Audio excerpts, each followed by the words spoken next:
El salón estaba casi vacío cuando me encontró. Era el tipo de silencio que solo llegaba después de una tormenta. No de mal tiempo, sino de una ceremonia. Los nobles se habían retirado. La música hacía rato que había cesado, y las velas ardían tan bajas que proyectaban sombras más altas que las de los hombres que las encendían. Se suponía que debía ser invisible. Esa era la regla para las doncellas en los banquetes reales, sobre todo para las que nacían sin título, fortuna o un padre que pudiera firmar cartas en oro. Pero él me vio. No por accidente. Esta vez no. El príncipe Elian salió de detrás de la alta cortina de terciopelo junto a la ventana arqueada. El vitral proyectaba una pálida luz violeta sobre las piedras bajo nuestros pies. Hablaba en voz baja, como si temiera que las piedras recordaran lo que había dicho. Isolda. Él nunca usó mi nombre abiertamente, ni siquiera cuando éramos niños robando granadas del muro del jardín, ni de mayores, cuando sus ojos empezaron a albergar preguntas que los míos no tenían derecho a responder. Y sin embargo, aquella noche, bajo la luz mortecina de los santos y de las espadas pintadas en cristal, lo volvió a decir. Isolda. No era una pregunta. Fue una confesión. Me volví hacia él, con la respiración entrecortada entre el decoro y la esperanza. Sus botas resonaron suavemente al cruzar la pista. Se detuvo justo a mi lado para que pudiera oler el vino en su aliento y el aroma del aceite de sándalo, usado solo por la familia real. No deberías estar aquí, susurré. Tú tampoco deberías, dijo, y luego me besó. No eran como los besos que imaginaba de niña, suaves, vacilantes, enmarcados en ensoñaciones. Nombre este estaba lleno de todo lo que nunca nos habíamos dicho, de miedo y furia, del dolor entre lo correcto y lo que queríamos. Su mano me acunó el rostro, cálido y tembloroso. Mi espalda golpeó el frío pilar de piedra y por un instante dejé de ser una criada. No era invisible. Yo era suyo y él era mío. Pero el amanecer siempre llega, y cuando lo hizo, me desperté y encontré solo el eco de pasos en el pasillo. Él se había ido. Ninguna nota, ninguna señal, solo el débil recuerdo de sus labios y el susurro de mi nombre, desvaneciéndose en la luz del día. Me vestí como siempre, un vestido modesto, el pelo recogido con horquillas y los hombros rectos, pero algo dentro de mí se había movido, algo que no volvía a su sitio por mucho que me apretara el corpiño. Y luego llegó el anuncio. El príncipe Elian iba a comprometerse formalmente. El tribunal se había reunido. Los pergaminos habían sido firmados. Y la nombraría, ante el tribunal, Lady Celestine, hija de un duque extranjero, majestuosa, hermosa, sin rastro de escándalo ni sombra. Aquella mañana me encontraba en un rincón del salón de la reina, con una bandeja de plata en la mano y la mirada baja, como exigía la tradición. Y cuando él habló, cuando dijo, «Nombro a Lady Celestine mi prometida», lo sentí como una daga atravesando la seda. Él no me miró, pero no tuvo por qué hacerlo, porque mi nombre aún resonaba allí donde sus labios lo habían tocado, porque me había besado en el pasillo y desapareció antes del amanecer. La corte aplaudió al terminar sus palabras. El sonido era suave, casi irreverente, una falsa música compuesta de tradición y deber. Pero bajo cada aplauso oía el crujido de algo dentro de mí que se partía. Él hizo una reverencia ante ella, ante el tribunal, delante de su pueblo, delante de mí. Me quedé tras el biombo de terciopelo, con las manos temblorosas contra la bandeja de plata que aún sostenía. No me había movido desde que la nombró. No podía moverme. Mis piernas se habían petrificado, mi voz, un fantasma atrapado tras el paladar. Mi nombre nunca había sido pensado para la corte, pero él lo había dicho solo unas horas antes, como si importara más que la corona. Y ahora ella llevaba su promesa, y yo llevaba su silencio. La sonrisa de Lady Celestine era radiante. Su vestido era del color de las violetas primaverales, con ribetes de oro pálido. Su mano descansaba suavemente sobre la de él, como si siempre hubieran estado destinados. Su familia observaba desde el balcón, alto, con ojos penetrantes y satisfechos. Ella no me miró, porque chicas como yo nunca se ven en momentos como estos. Aún así, la observé atentamente. La forma en que ella se inclinó cuando él le susurró algo al oído. La forma en que sus dedos se curvaron posesivamente alrededor de su muñeca. Y la forma en que no se inmutó. Como si lo que pasó entre nosotros ya hubiera sido enterrado. Salí del salón en cuanto pude, con los pies llevándome por pasillos que antes fregaba con cubos y en silencio. Me crucé con sirvientes que no me llamaban, pero vi sus miradas, compasión y advertencia grabadas en ellas. Me besó como si fuera un voto, pero fue un voto que nunca se hizo a la luz del día, solo para sombras, solo para lugares sin testigos, solo para mí. En el silencio del viejo lavadero, encontré a Rosa inclinada sobre los lavabos, escurriendo servilletas de seda todavía manchadas de vino. Levantó la vista al oírme entrar. Sus ojos se abrieron de par en par. Isolda, dijo, secándose las manos. ¿Qué has hecho? La pregunta me impactó más fuerte de lo esperado. ¿Qué quieres decir? Se dirigió al armario y sacó un pergamino doblado. Esto llegó esta mañana, sin remitente, sin sello, solo tu nombre escrito a mano. Sentí un vacío en el pecho. Extendí la mano, con los dedos entumecidos, y lo tomé. Dentro solo había 3 filas. Perdóname. Nunca quise esto. Por favor, no odies en lo que me he convertido. Sin firma. Pero conocía la escritura. Una vez trazó el borde de mi palma cuando nadie me veía. Lo doblé lentamente y lo apreté contra mis labios. No con afecto, sino como si lo sellara dentro de mis costillas. ¿Todavía lo amas? Preguntó Rosa en voz baja. No pude responder. Porque sí. Y number y todo lo demás. Me encantó el chico que me besó debajo de una vidriera. No conocía al hombre que se inclinó ante ella, ante el mundo. Esa noche me encontraba ante la puerta de la capilla del palacio. Estaba cerrado, como siempre al anochecer. Una regla, un límite. Pero ya no me quedaba nada que obedecer. Abrí el pestillo con una horquilla, una que él me había puesto detrás de la oreja, el día del baile de máscaras de verano, el mismo día que casi nos tocamos las manos delante de las rosas de la reina. En el interior, la capilla estaba iluminada únicamente por la luz de la luna que se filtraba a través de las vidrieras. El polvo se arremolinaba en el aire.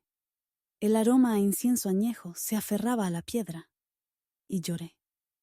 No en voz alta, no violentamente, pero es como el agua que gotea a través de una grieta en una presa, lenta, implacable, permanente. El beso había sido un voto, pero el arco había sido una traición. Y en el espacio entre los dos, había perdido quien pensaba que era. Me senté bajo el santo de los nombres perdidos y susurré el mío en voz alta, como rogándole a las paredes que lo recordaran. Isolda. Fuera de la capilla soplaba el viento, y en algún lugar del pasillo, una puerta que nunca se había abierto crujió en sus bisagras. Me había besado como si fuera un voto, y lo rompió cuando se inclinó ante ella. Pero aún no había dicho mi última palabra, y él tampoco. La citación llegó antes del amanecer. Un solo golpe en la puerta de la habitación, seguido del crujido de un papel que había quedado debajo. No necesité abrirla para saber qué era. Ya me dolían los dedos por el peso de lo que aún no había leído. Cuando finalmente desdoblé el pergamino, decía todo sin decir nada en absoluto. Queda relevado de sus funciones en el palacio. Debe desalojar el recinto antes de la segunda campanada. Sin razón, sin firma, sin apelación. No lo necesitaban. La decisión estaba tomada. El libro de contabilidad fue reescrito. Mi nombre había desaparecido. Rosa no estaba cuando pasé por las habitaciones de servicio. No me detuve a buscarla. No quería ver la tristeza en sus ojos. Ni peor aún, la culpa. Ella lo habría sabido. Siempre se lo contaban primero a los de confianza. Los pasillos del palacio se veían diferentes ahora, más brillantes, más crueles. Cada antorcha a lo largo de los muros de piedra parpadeaba como una lengua que susurraba mi ausencia, incluso antes de que me marchara.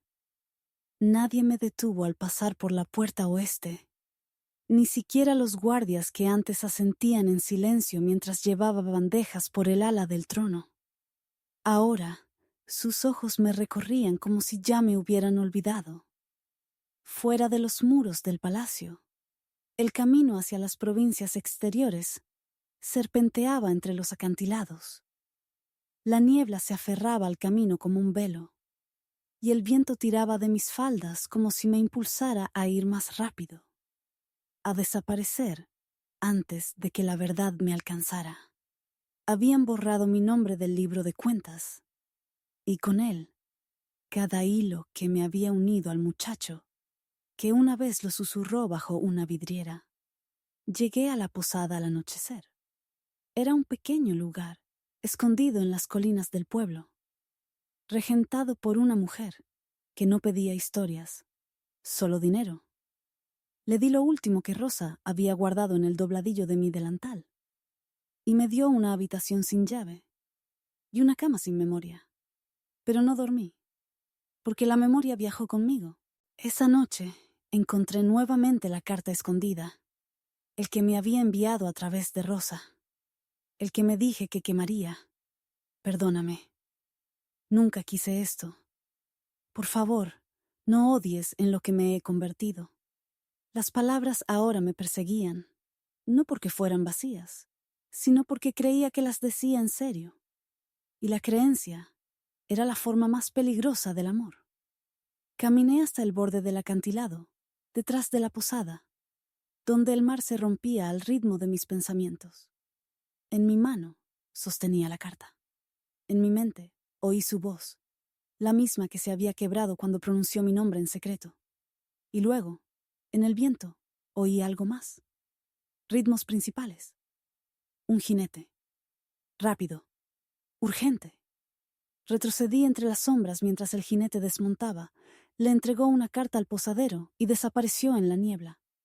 El posadero llamó a mi puerta unos momentos después, con el ceño fruncido. «Esto llegó para ti», dijo. «Del palacio». Se me heló la sangre. El sello estaba roto. Dentro no había ningún mensaje sino una página rota. Del libro mayor real. Y donde una vez mi nombre fue tachado, ahora había sido reescrito. En su mano. Debajo, una línea en tinta más oscura que todas las demás. Hay algunos nombres que la corona no puede enterrar. Las lágrimas nublaron mi vista. Me habían enviado lejos en silencio. Pero él se había acordado. Y ahora, lo mismo haría el tribunal. Regresé antes de que las campanas pudieran anunciar mi ausencia. Sin escolta, sin trompeta. Solo el frío acero de mi nombre, escondido en un libro que una vez lo había enterrado. El jinete que entregó la página arrancada del libro mayor había desaparecido. El posadero nunca supo su nombre, pero eso no importaba. Lo que importaba era la firma bajo la tinta. Elías. Él me había reescrito. Y entonces supe que mi historia no había terminado. Solo la habían interrumpido aquellos que tenían demasiado miedo de que se contara. El palacio parecía el mismo, pero yo no. Al pasar las puertas del norte, lo sentí. El silencio que solía ignorarme, ahora se detuvo para mirarme. Algunos me reconocieron. Otros no sabían si inclinarse o fingir que no estaba allí. No elegí ninguno de los dos. Caminé sin bandeja en mis manos. No llevo delantal en la cintura. Aún no tengo ningún título en la boca. Pero el viento ya sabía mi nombre.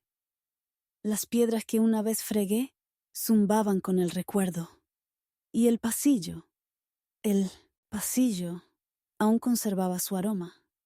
El sándalo, el vino, el humo de la chimenea junto a la que siempre se sentaba mientras meditaba sobre mapas de guerra que nunca quiso seguir.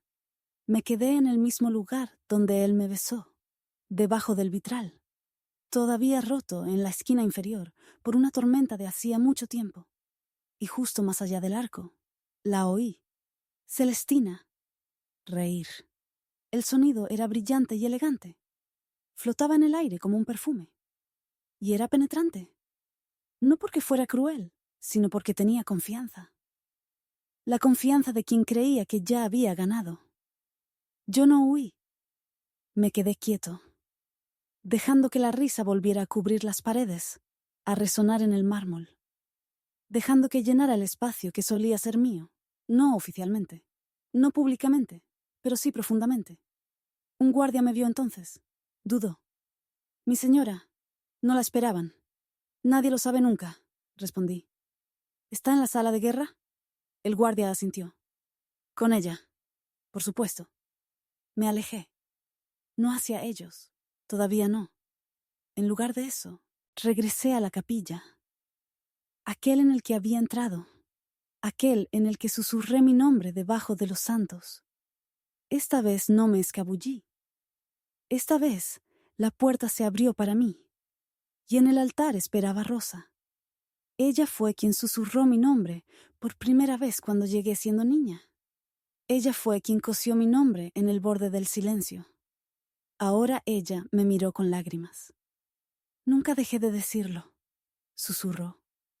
Incluso cuando me dijeron que lo olvidara. Tomé sus manos. Lo sé. Esa noche dejé una carta en el estrado del trono.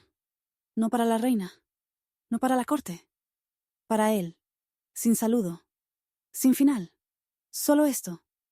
Los pasillos aún llevan tu aroma, y su risa ha encontrado el rincón donde una vez me besaste. No tomaré lo que no es mío, pero no dejaré que ella use lo que robó. Cuando regresé a mis aposentos, no el ala de servicio, sino una habitación de invitados preparada a toda prisa, encontré algo esperándome en mi almohada. Su pañuelo, todavía perfumado con sándalo, y cosido con una sola palabra: Isolda. Él no había hablado todavía, pero yo lo había oído. Y el palacio empezó a escuchar. La mañana era más fría de lo habitual. Un frío que se pegaba no a la piel, sino al alma. Regresé al palacio con aires de cortesía, cargando con un ramo de noble obligación y el estómago lleno de bilis. Todo dentro de estos muros había cambiado, y sin embargo, todo aún olía a él, a nosotros. Mis pasos apenas hacían ruido sobre el corredor de terciopelo que conducía al ala sur, un lugar que antes me había sido prohibido, pero al que ahora se me permitía entrar con el pretexto de la reconciliación. El tribunal creía que había venido a ofrecer paz. Lo que no sabían era que había venido a buscar la verdad. La habitación de Lady Isolda estaba custodiada por un par de centinelas, demasiado enamorados de su posición como para cuestionar la mía. Asintieron, distraídos, y me deslicé dentro de la habitación como una sombra que había esperado demasiado tiempo para ser recordada. La habitación era un retrato del engaño. Ventanas con cortinas de encaje, un clavicordio que nadie tocaba, perfumes que pertenecían a otras mujeres. Su tocador estaba dispuesto con la precisión de un espectáculo, pero fue el tapiz lo que me llamó la atención. el que colgaba en el rincón más alejado de la habitación. Colgaba torpemente, desordenado. Lo tiré suavemente hacia un lado. Detrás del tapiz, encajada en un hueco de la piedra, había una caja. De caoba y forrada de terciopelo, grabada con el emblema de la provincia del sur, la provincia de mi madre. Se me cortó la respiración al abrirlo. Allí, sobre un retazo de seda color marfil, yacía el broche de mi madre. Un zafiro color del crepúsculo, engastado en filigrana de oro, con una diminuta grieta en el lado izquierdo. El que llevaba la noche que se despidió de mí, el que nunca volví a ver después del incendio. El broche había pasado de reina en reina. Se había ocultado durante el exilio y luego lo llevaban en secreto mujeres cuyos nombres habían sido borrados. No era solo una joya, era una verdad. Y ahora reposaba en la habitación de la mujer que había ocupado mi lugar. Lo apreté, temblando. Me preguntaba cuándo lo encontrarías, dijo una voz desde la puerta. Me giré lentamente. Allí estaba Lucien. Todavía llevaba el anillo de sello de la alta corona, aún envuelto en la traición. Su mirada pasó de mi mano a mi rostro. Ilegible. Se lo diste, dije en voz baja y cortante, sabiendo lo que significaba. Dijo que era de su familia, respondió él demasiado rápido. No sabía. Sí, lo hiciste, dije. Siempre lo supiste. Ella mintió, y dejaste que usara mi linaje como perfume. Él dio un paso adelante, pero yo retrocedí. No estaba listo para creerlo, murmuró. Me dije que no importaba, que a la corona no le importaba quién llevara el vestido, solo quién llevara el nombre. Levanté el broche. ¿Y cómo se llama? El silencio cayó como la nieve. Pesado, frío. Lo encontró entre tus cosas, dijo finalmente. Me dijo que era suyo. Yo quería creerle. Porque creerle era más fácil que enfrentar lo que destruiste, dije. La nombraste ante el tribunal. Me borraste. Bajó la mirada. Creí que te habías ido. Creí que nunca volverías. Nunca me fui, susurré. No de verdad. Cargué con esta herida en silencio mientras ella bailaba en mi lugar. Pero ahora el silencio tiene voz. Pasé junto a él, con el broche apretado en el puño, y al salir de aquella habitación, sentí un cambio de aire. No me detuvo. No me llamó. Pero algo se quebró detrás de mí. El frágil sonido de un corazón que finalmente se dio cuenta de que había elegido mal. Y sonreí, no de victoria, sino de luto. Por lo que se tomó. Por lo que nunca sería recuperado. Pero sobre todo, por la verdad, ahora pesada en mi palma, finalmente descubierta. La corona no cayó del todo, pero vi el temblor en sus dedos al sujetarla, y el pánico que intentaba reprimir tras la majestuosa inclinación de su barbilla. La sala se quedó en silencio, no con reverencia, sino con curiosidad y pavor. El tipo de pavor que solo florece cuando la verdad se abre paso en un lugar construido sobre mentiras pulidas. No había querido hablar. No entonces. No allí. No delante de los nobles y sus miradas vidriosas, sus copas a medio levantar en medio de un brindis. Pero las palabras subieron de todos modos, como algo enterrado hace mucho tiempo que arañaba bajo la piedra. Ella mintió. El silencio que siguió no fue un silencio absoluto. Fue un desenlace. Mi voz sonó firme. Demasiado firme, quizá, porque se giró. El príncipe, el hombre cuya boca una vez supo a vino y aire invernal, me miró, como si viera un fantasma que se había formado junto a las cortinas. No un sirviente, no una joven desterrada, una sombra que había aprendido a hablar. Señora Elira, dijo Latson, reina madre, con un veneno que calentaba cada sílaba como una gota de aceite sobre hierro. ¿Tiene algo que compartir con la corte? Di un paso adelante. El mármol estaba frío a través de la suela de mi zapatilla. No hice ninguna reverencia. Sí, dije. Su mirada se dirigió a la corona de su hija, luego a la mano del príncipe, que aún descansaba sobre el brazo del trono. Ella lo sabía, y temía, porque yo había sido la que había sido abandonada en silencio. No asesinada, no silenciada por completo, simplemente oculta, olvidada. La seguridad de la corona dependía de mi silencio.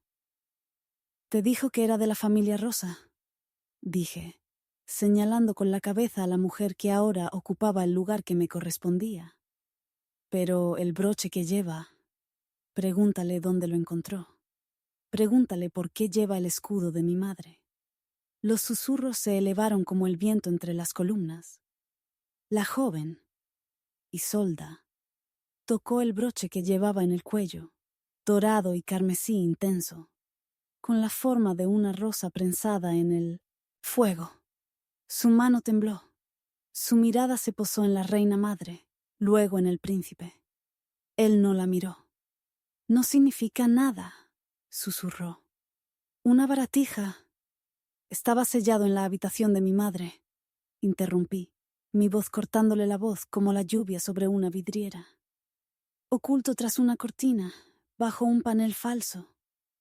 Un secreto que guardaban los de la verdadera estirpe, hasta que alguien lo desenterró». El príncipe se levantó. «¿Es cierto?»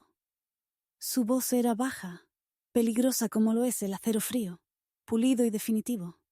Isolda se encogió en su asiento. Yo solo lo encontré», susurró. «Nunca dije que fuera de la línea rosa. Lo supusiste. Todos lo hicieron. Pero los dejaste», dije. «Llevabas la mentira como perfume». La reina madre se puso de pie entonces, y sus ropas crujieron como hojas secas. «Esto es una locura. Es una criada, una vez desterrada. No tenemos pruebas de nada». Saqué un pergamino doblado de mi corpiño. Viejo, arrugado, pero intacto. La carta que nunca se envió. Las últimas palabras de mi madre antes de que la fiebre la azotara. Su firma escrita en carmesí. El sello de la línea rosa impreso en cera como un último latido. «Nunca quise hablar», repetí. «Pero si llevas la corona, deberás responder por la sangre que hay debajo». El príncipe bajó del estrado. Tomó la carta. «Léela. Léela de nuevo». Entonces levantó la mirada, no hacia Isolda ni hacia la reina madre, sino hacia mí. «Te recuerdo», dijo. «Trajiste vino al salón este. Tarareaste una canción cuyo nombre desconocía. Me ardía la garganta. Y me besaste en la sombra», respondí. Se volvió hacia la corte. «No habrá coronación esta noche». Jadeos, movimientos, guardias moviéndose, nobles susurrando en sílabas entrecortadas. «Ella destruirá todo», dijo la reina madre, con la voz entrecortada, la furia y el miedo mezclados. «No», susurré. «Lo descubriré». No me tocó. Todavía no. Pero su mirada me sostuvo como antes, cuando éramos solo dos figuras deambulando por un pasillo al que nadie más entraba. Antes de que importaran los linajes, antes de que los nombres pesaran. Isolda huyó. Su corona resbaló levemente, tintineando contra el suelo de piedra detrás de ella. El príncipe me miró una vez más. «Nos has dado la verdad», dijo. «Ahora dime qué quieres a cambio». No respondí.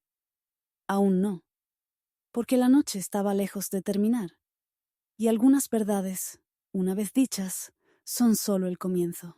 El salón nunca había estado tan silencioso. Incluso los candelabros parecieron detenerse, sus cristales oscilando como si hubieran contenido la respiración demasiado tiempo. Mis pies se posaron justo al otro lado de la alfombra de terciopelo que separaba a los súbditos de los soberanos. Más allá se encontraba la corte, nobles envueltos en seda, plumas y un desprecio helado. Y él se sentó a su lado, con la corona postiza pesada sobre su frente, y sus dedos enguantados descansando posesivamente sobre el brazo del trono. No me miró. Todavía no. Pero yo no había venido para pasar desapercibido. Mi nombre, empecé, con una voz no muy fuerte, pero profunda como un trueno invernal. Nunca fue suyo para llevarlo. Se oyeron jadeos como una marea contra el mármol. Una dama dejó caer su abanico. Un mayordomo dio un paso al frente y se detuvo cuando mis ojos se cruzaron con los suyos. Vi al consejero del rey mirar hacia el trono, pidiendo en silencio permiso para retirarme. Pero él esperó. Así lo hizo el tribunal. Y lentamente, como un hombre que despierta de un sueño a una pesadilla, sus ojos se volvieron hacia mí. Habían pasado semanas. No, meses. Pero allí estaban, azules como el anochecer antes de una tormenta. Y me invadieron no con calidez ni culpa, sino con algo más: reconocimiento y dolor. Falsificó mis cartas, dije sosteniendo la mirada de la corte. Reescribió el sello de la reina. El broche que ella reclama como reliquia familiar era de mi madre. Está escondido tras su cortina, con la cera aún adherida a la cinta real. La reina. No, la impostora. Palideció. Su mano tembló levemente, antes de volver a curvarse. Miente, dijo, con una voz sedosa. Una doncella despechada que se abre paso a zarpazos desde la cuneta. No me inmuté. La sangre de la reina corre por mis venas, no la suya, y la prueba es más que un broche. Se hizo el silencio de nuevo, hasta que se puso de pie. El trono crujió al levantarse, lento, pausado, con el peso de la corte presionando su espalda. Dio un paso adelante, y la distancia entre nosotros se redujo a solo unos pasos. No deberías haber venido, dijo en voz baja. El dolor en su voz no era ira, sino miedo. Tenía que hacerlo, respondí. Dejaste que me borraran. Dejaste que ella tomara mi nombre, mi lugar a tu lado. Pero esto no la verdad. Se giró, observando a los nobles con la mirada. Traed la cinta, ordenó. Y los libros de contabilidad. El tribunal estalló. Se alzaron voces como cuervos asustados desde el alero. El impostor se quedó de pie, chillando algo sobre traición y locura, pero lo vi. El destello de miedo, la máscara deslizándose. No tiene nada, espetó. Una sirvienta, un recuerdo. Se fue. La envié, la interrumpió con voz afilada. Yo la envié. Y yo me equivoqué. Una pausa, como si todo el tiempo se plegara hacia adentro. Las puertas se abrieron y el mayordomo regresó. En sus manos, el broche, la carta y el libro de contabilidad. El sello de lacre de la cinta seguía roto, pero lo suficientemente intacto como para mostrar el escudo de la primera reina, mi madre. No lloré, ni cuando los consejeros se quedaron sin aliento, ni cuando los nobles susurraron el nombre de mi madre como si un fantasma hubiera pasado entre ellos, ni siquiera cuando la impostora huyó del trono, con su corona cayendo al suelo, rodando como el destino mismo eligiendo su rumbo. Pero cuando su mano se acercó a la mía, temblorosa, silenciosa, dudé. Me dejaste ir, susurré, no lo suficientemente alto para que el tribunal me oyera. Me besaste en el pasillo y luego la nombraste ante el tribunal. Cerró los ojos. Pensé que te protegería, que estaría más segura llevando la corona, que no perseguirían a tu linaje si yo. Estabas equivocado. Silencio de nuevo. Hasta que me alejé de él, no por crueldad, sino por decisión propia. Y pasé junto al trono, no hacia él, sino más allá, hacia la galería de la reina, donde no se había oído ninguna voz en años. Mi voz había roto el silencio de la corte. Ahora deja que la verdad resuene mucho después de mi partida. La sala del trono ya no me asustaba. sus arcos dorados, sus pesadas cortinas rojas, tensas para silenciar el viento chismoso, y su frío mármol que una vez me rozó las plantas de los pies. Todo ello permanecía ahora en silencio bajo mi mirada. Caminé entre nobles que antes se estremecían al susurrar mi nombre. Ahora no se atrevían a pronunciarlo. Estaba de pie en el estrado, vestido de azul marino y con la pena a cuestas, con la espada ceremonial envainada a la cadera. Una corona flotaba sobre su cabeza, pero no parecía posarse sobre ella. Su mirada, cansada y recién aguzada, buscó la mía en cuanto crucé las puertas. No es de ella. Ella estaba de pie junto a él, no como reina, ni siquiera como consorte, sino como el peso de una verdad finalmente desvelada. Su vestido era impecable, pero el broche de su hombro había desaparecido. También la mentira que una vez contuvo. No llevaba joyas, solo una carta, sellada y jamás abierta. De mi madre. Su letra se curvaba como la hiedra sobre la página, y aunque la corte nunca se había atrevido a leerla, todos temían su significado. Que yo no era una doncella que se atreviera a amar por encima de su posición. Era una hija oculta tras la vergüenza. Dio un paso abajo cuando me acerqué, y en el silencio que siguió, mi voz se escuchó como el sonido de una campana. No me nombraste nada, dije, pero llevé tu nombre, tu beso, tu cobardía, todo en silencio. Nadie interrumpió, ni siquiera ella.